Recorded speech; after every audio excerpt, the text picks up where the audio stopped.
Hello and welcome back. Welcome to the Game of Life. And there's a couple of things we're going to do now. The first step is know the rules. So in the series of short videos, I'm going to show you some slides and some pictures, and I'm going to explain a few things so that you know the rules of the game.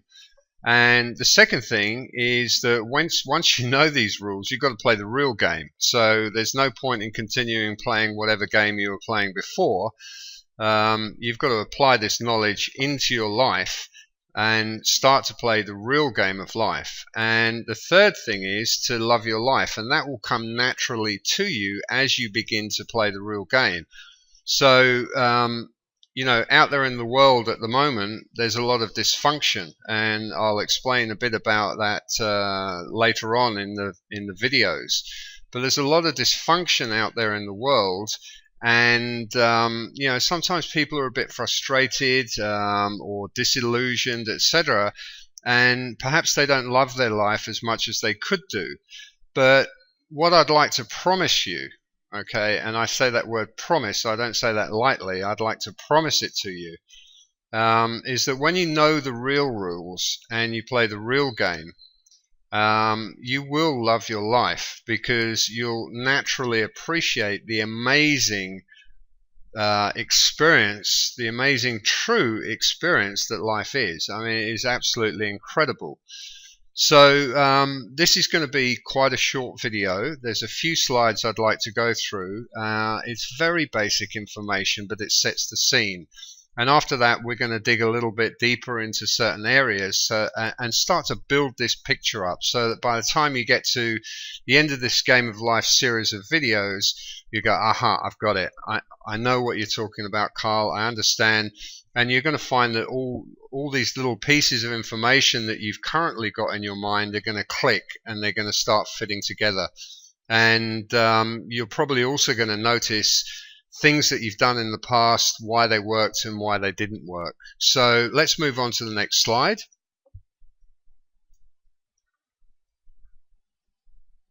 Okay, this is part one.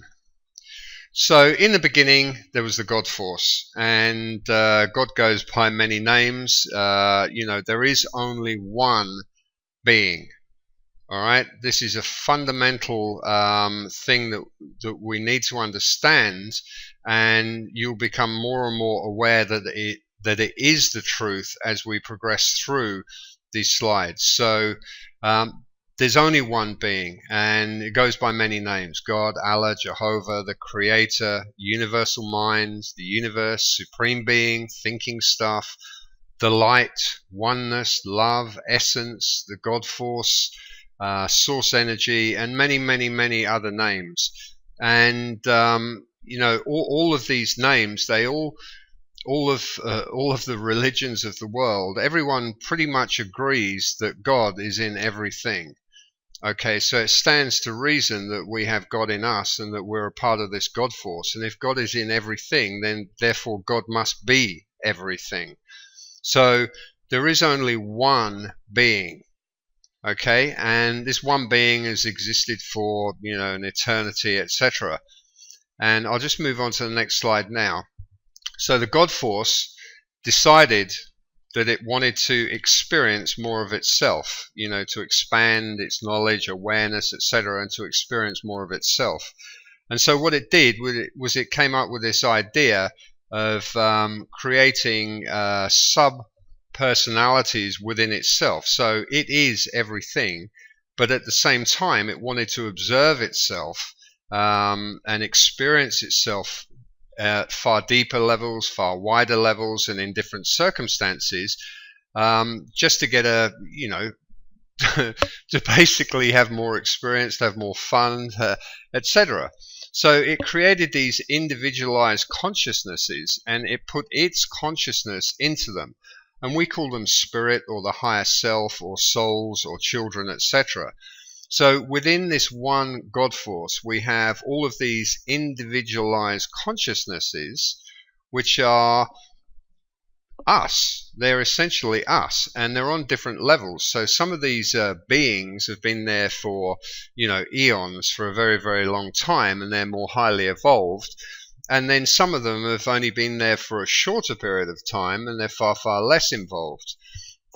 So there's all of these, spirits and souls and higher self and children, etc., floating around in this consciousness called God, experiencing one another and creating stuff. And as the experiment went on, what God did was wanted to give a physical experience. What is it like to have a physical reality? So the God Force created this, and I'll just move on to the next slide. The God Force created this construct within which it could experience a physical reality. So up here on the top left-hand side, we have the light. And the light is the God Force. The light is everything. Every single thing is actually light in varying degrees and varying vibrations and varying energy forms of it, etc. And in here you can see these little, sort of dots here. These are the souls and spirits, or whatever you want to call them, the higher self, and their individualized consciousness within this one being called God. And of course God is everything, but for the purposes of explaining this, within this area, let's call this the God Force. So the God Force is shining its light. It's created this construct here, which is the physical reality, and one of its sort of most oldest, trusted, most evolved parts of itself, called Gaia, or Mother Earth, often referred to as Gaia, it gave a physical reality to, and this became like part of the construct in which these individualized souls could come down and experience a physical reality. So we have the light, which is the inner light, and then outside we have the sun, which is the outer light, and we have Mother Earth, which is the playground. So I'll just move on to the next slide. So the God Force created this incredible playground, which is a living being, a living, loving being. And then he created, if we look at things like the Bible, he created Adam and Eve, the first two human beings. Okay, so he created these human beings in order that the higher self could project itself into this physical structure. This one of my teachers years ago, this Buddhist guy, called it the spacesuit. So that we could project our higher selves into this spacesuit and experience this physical reality down on planet Earth, which is a living being. So this is one of the things that most people don't get in the world. They don't really understand it. But your body, your physical being, is a part of Mother Earth, right? So Mother Earth is not a rock floating in space with some water and a few trees and flowers and lots of mineral deposits, etc. on it. Mother Earth is actually a living being. And your body is made up of this living being called Mother Earth. And I'll talk more about this as we move on. But basically, what we do to Mother Earth, we do to ourselves. And if you think a little bit about that, you can see, people are experiencing a lot of trauma and, sort of challenges in the world at this point in time. And if you think about the challenges that Mother Earth as a planet is experiencing, they're probably about equal. So we have the God Force up here, the light. It's a higher level of the whole reality. We have our higher selves, which are individualized consciousness, and they're being projected down into these bodies, Adam and Eve, on this living, loving playground in order that we can have a physical experience and experience life more. Okay, so if it stopped there, then we would really be looking at animals. So if you look at, say, a cat or a dog, etc., they have a consciousness, but they don't have the ability to make decisions. They don't have that level of consciousness that human beings have. So what the God Force in all its wisdom decided to do was to create something often referred to as the tree of knowledge of good and evil. Okay, and there is no such thing as evil, and there is really no such thing as good. There is just a perception of experiences. and there is thinking. So really what God did was gave these higher selves who are in the spacesuits living on planet Earth the ability to think and to make choices. And I'll explain more about thinking and how that works in subsequent videos. But you really have sort of two directions.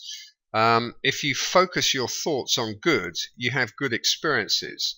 If you focus your thoughts on, what is supposedly called evil, which is basically dysfunction, it's sort of anger, fear, resentment, jealousy, etc., then people experience what would be called evil. Okay, so the tree of knowledge of good and evil is really a process by which we have the ability to think, to make choices, and to experience the results of our choices and the consequences of our choices. And whether they're good consequences or bad consequences, everything evolves from that initial thought. All right, so let's move on to the next slide. So God created this playground, and God's children, let's refer to ourselves as children of God and a child of God, which is what we totally are. All these higher selves, so a couple of higher selves came down first of all and played around with the experiment, and then more and more of the higher selves projected themselves into these human bodies, these spacesuits. Okay, now the whole idea of this was happiness, peace, fun, joy, love, etc. So many children came to play in the playground, and the playground planet Earth, and lots of these higher selves all projecting into all of these spacesuits, these bodies, all in different parts of the planet, all here to have a lot of fun, experience love, help each other, etc., etc.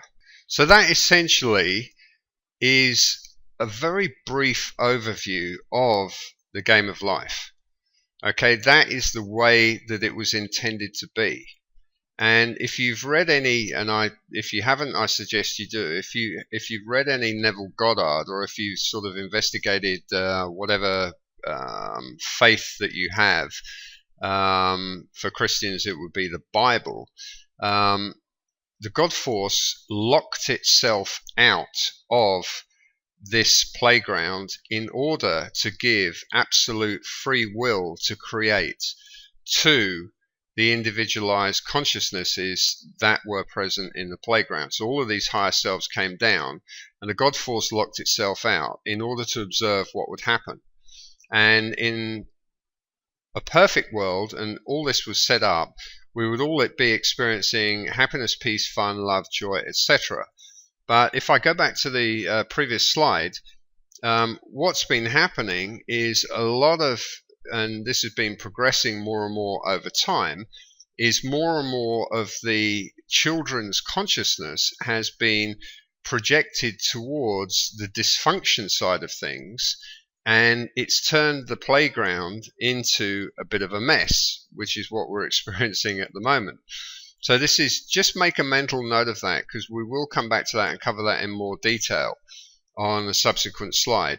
So that's it for this slide, and I hope you enjoyed it. It's a very brief overview, and I'll be going into much more detail on different aspects of the game of life in subsequent videos. Thanks very much for attending, and I'll speak to you soon.